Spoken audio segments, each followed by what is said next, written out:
Apcas, que no te lo cuenten. Escúchalo. Bienvenidos a Ciencia y Saber. Hola, ¿qué tal? Muy buenas, ¿cómo estáis? Bienvenidos un día más a Ciencia y Saber. Durante los siglos XVII y XVIII, el mar Caribe fue escenario de algunas de las historias más intensas, violentas y complejas de la era colonial.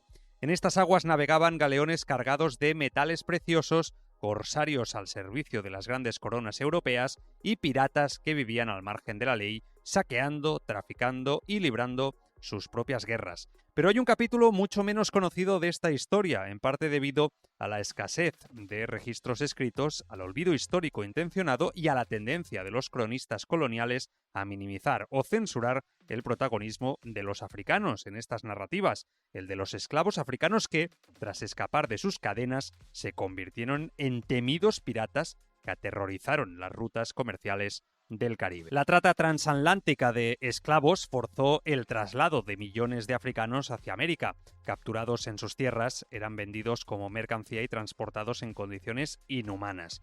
Muchos morían durante la travesía víctimas del hacinamiento, la desnutrición y las enfermedades. Quienes sobrevivían eran vendidos en plantaciones de azúcar, algodón o tabaco, donde eran obligados a trabajar en condiciones brutales. Sin embargo, no todos aceptaron su destino. En islas con geografía montañosa o selvas costeras, muchos lograron escapar.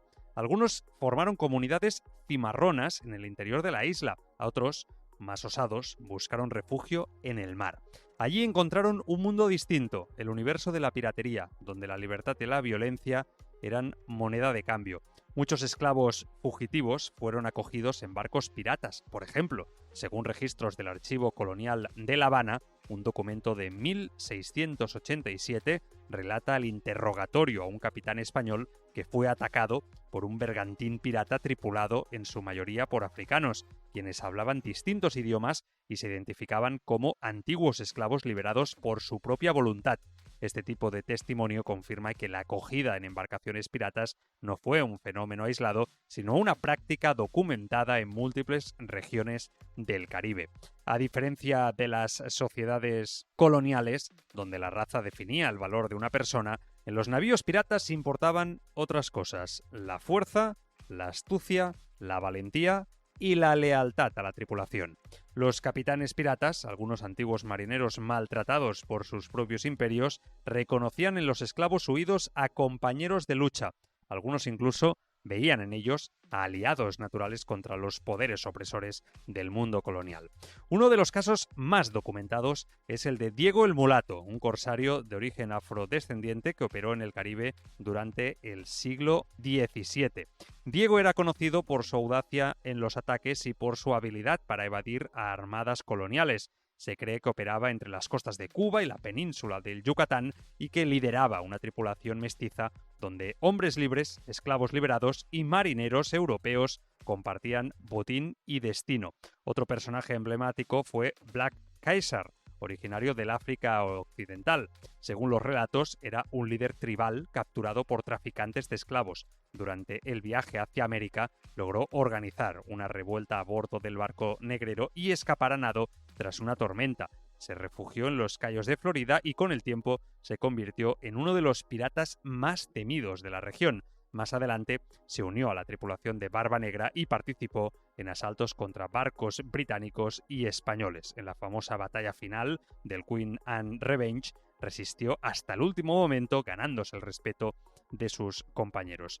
Hay también relatos menos conocidos de piratas negros que operaban en Jamaica, como el caso de Luis Congo, un esclavo liberado por el gobernador de Luisiana a cambio de servir como verdugo oficial, quien posteriormente se unió a una tripulación pirata y participó en ataques a lo largo del Caribe, en las costas de Haití o en la isla de Providence. Algunos llegaron a liderar flotas enteras, otros se aliaron con comunidades cimarronas en tierra firme, creando redes de resistencia que mezclaban el combate naval con la guerrilla terrestre. Estos hombres, y en algunos casos también mujeres, no solo buscaban sobrevivir, veían en la piratería una forma de castigar a los que les habían esclavizado, de tomar el control de su destino y de vivir bajo sus propias reglas. A diferencia de las jerarquías rígidas de las sociedades coloniales, la vida a bordo de un barco pirata era, en muchos sentidos, más democrática. Las decisiones importantes se tomaban en asamblea. Los capitanes eran elegidos por votación y podían ser destituidos si perdían la confianza en la tripulación. El botín se dividía según normas preestablecidas y se ofrecían compensaciones a quienes resultaban heridos en combate.